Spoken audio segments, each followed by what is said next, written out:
You, John Fitzgerald Kennedy, do solemnly swear I, John Fitzgerald Kennedy, do solemnly swear that you will faithfully execute the office of President of the United States that I will faithfully execute the office of President of the United States and will, to the best of your ability, and will, to the best of my ability, preserve, protect, and defend the Constitution of the United States. preserve, protect, and defend the Constitution of the United States. So help you God. So help me God.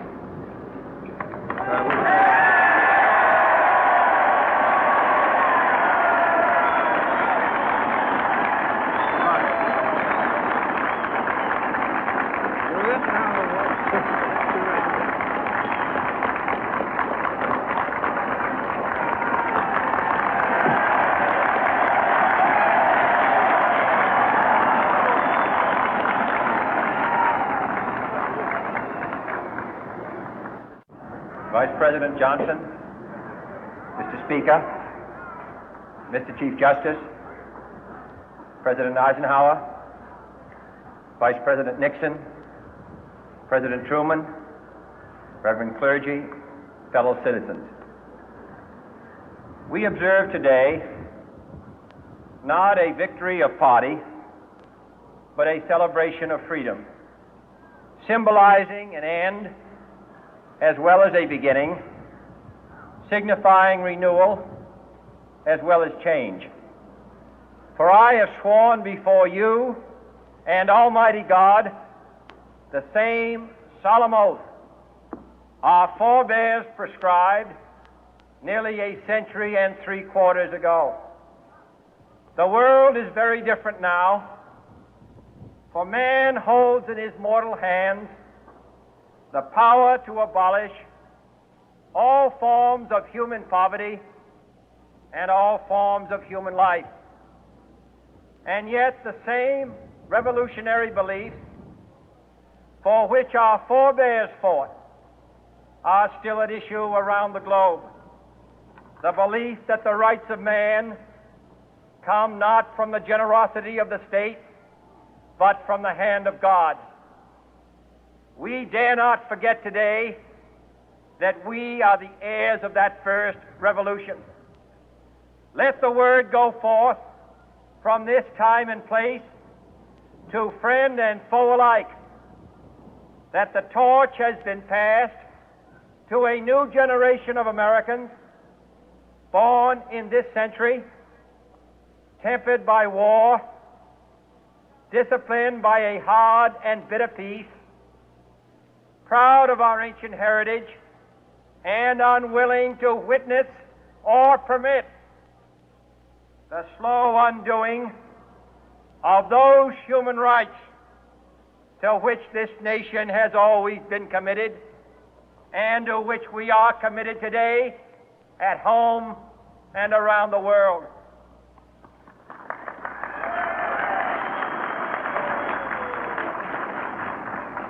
Let every nation know, whether it wishes us well or ill, that we shall pay any price, bear any burden, meet any hardship, support any friend, oppose any foe to assure the survival and the success of liberty.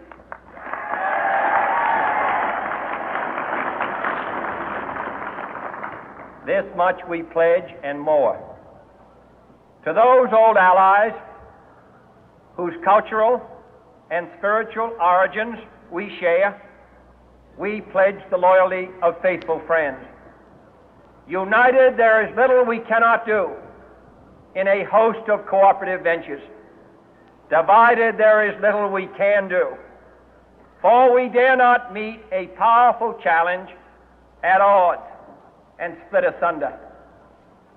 To those new states whom we welcome to the ranks of the free, we pledge our word that one form of colonial control shall not have passed away, merely to be replaced by a far more iron tyranny. We shall not always expect to find them supporting our view, but we shall always hope to find them strongly supporting their own freedom, and to remember that in the past, those who foolishly sought power by riding the back of the tiger ended up inside.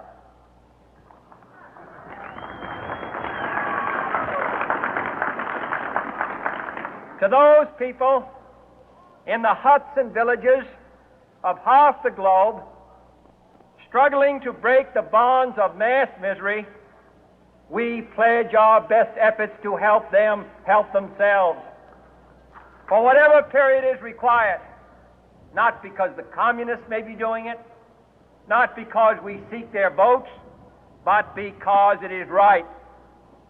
If a free society cannot help the many who are poor, it cannot save the few who are rich.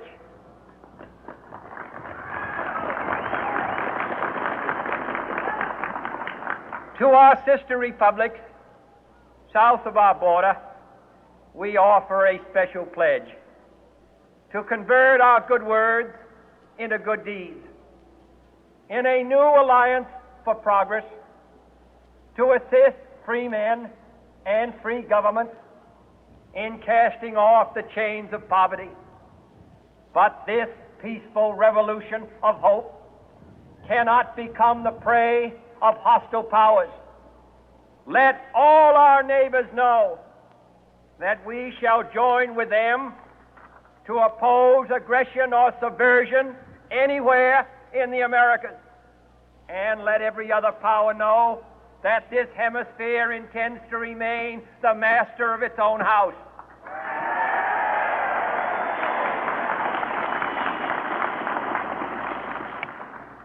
To that World Assembly of Sovereign States, the United Nations, our last best hope, in an age where the instruments of war have far outpaced the instruments of peace, we renew our pledge of support to prevent it from becoming merely a forum for invective, to strengthen its shield of the new and the weak, and to enlarge the area in which its writ may run.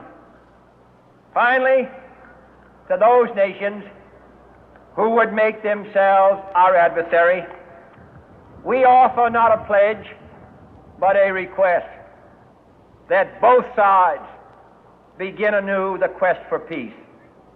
Before the dark powers of destruction, unleashed by science, engulf all humanity in planned or accidental self-destruction, we dare not tempt them with weakness, for only when our arms are sufficient beyond doubt can we be certain beyond doubt that they will never be employed.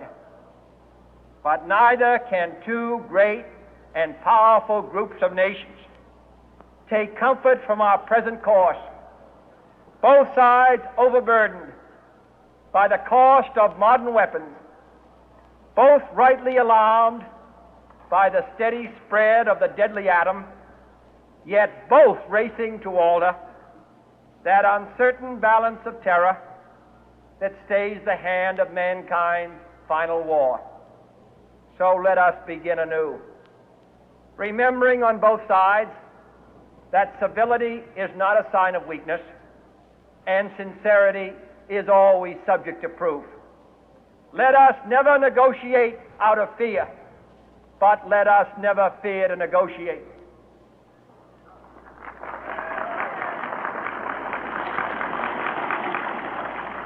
Let both sides explore what problems unite us, instead of belaboring those problems which divide us. Let both sides, for the first time, formulate serious and precise proposals for the inspection and control of arms, and bring the absolute power to destroy other nations under the absolute control of all nations.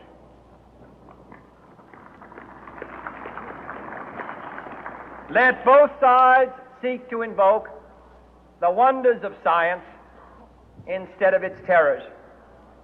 Together, let us explore the stars, conquer the deserts, eradicate disease, tap the ocean depth, and encourage the arts and commerce. Let both sides unite to heed in all corners of the earth the command of Isaiah to undo the heavy burden and let the oppressed go free. And if a beachhead of cooperation may push back the jungle of suspicion, let both sides join in creating a new endeavor, not a new balance of power, but a new world of law, where the strong are just and the weak secure and the peace preserved. All this will not be finished in the first 100 days, nor will it be finished in the first 1,000 days, nor in the life of this administration, nor even perhaps in our lifetime on this planet. But let us begin.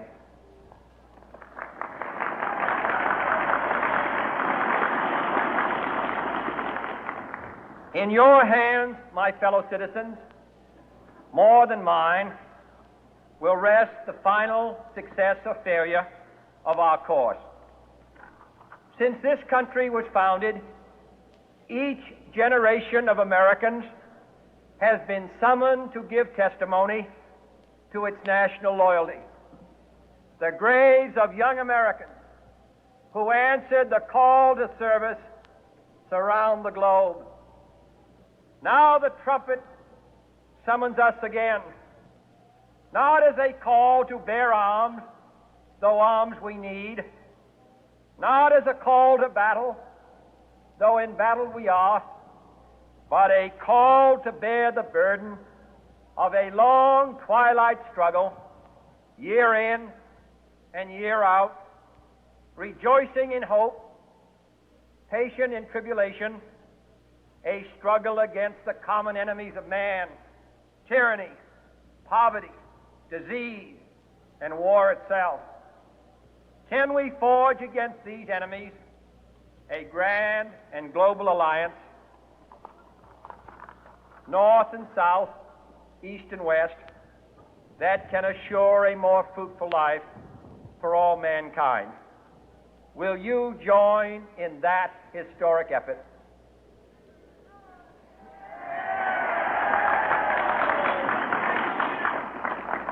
In the long history of the world, only a few generations have been granted the role of defending freedom in its hour of maximum danger.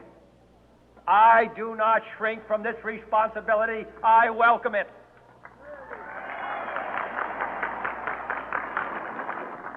I do not believe that any of us would exchange places with any other people or any other generation. The energy, the faith, the devotion which we bring to this endeavor will light our country and all who serve it. And the glow from that fire can truly light the world.